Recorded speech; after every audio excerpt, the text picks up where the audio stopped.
Okay, so this is short multiplication. We know it's short multiplication because we are multiplying by a one-digit number. To be able to understand short multiplication, we need to understand what the equation is asking us. So we can set it out like that, but here, if we just have a go unpicking what that question is asking us. So it's asking us to have 305 multiplied by 8. 305 is our multiplicand. It's the number that we're starting with, that we are multiplying. The 8 is our multiplier. We are multiplying 305 by 8.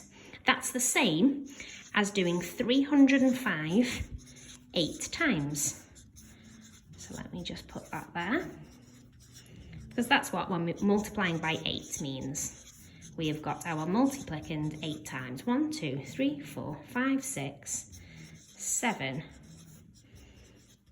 8. So we've got the same. We are either multiplying by 8 or we are adding the number 8 times.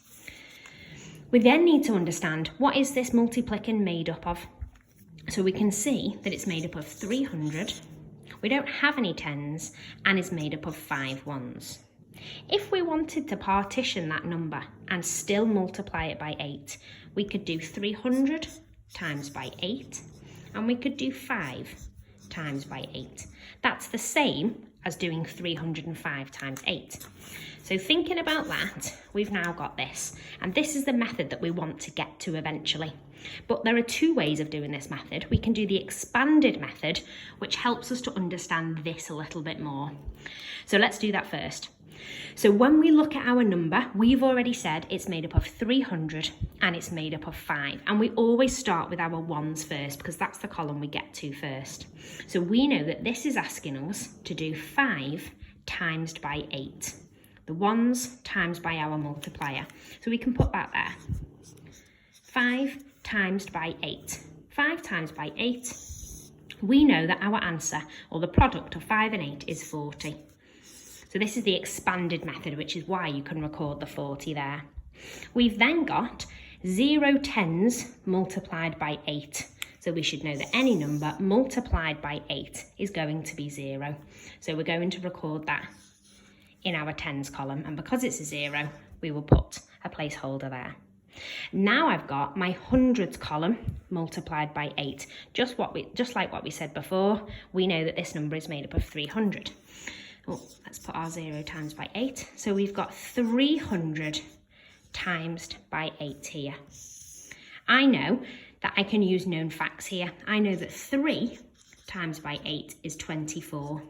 I need to now make my 24 100 times larger because 3 is 100 times smaller than 300. So I know that my answer should be 2,400. So that's the expanded method. And then all that's left to do is to add my products so that I can get my final product here. So I've got a column of 3 zeros. I've then got 4 tens.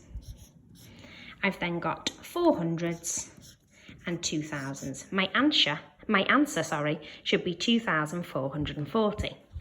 That's the expanded method. Ultimately, we want to try and get to what we call short multiplication. And to do that, this is what we want. 305 times by 8. So exactly the same equation. And let's do it alongside here. So we knew that the first calculation that we did was 5 multiplied by 8. And it was equal to 40, which is the same as 4 tens and 0 ones.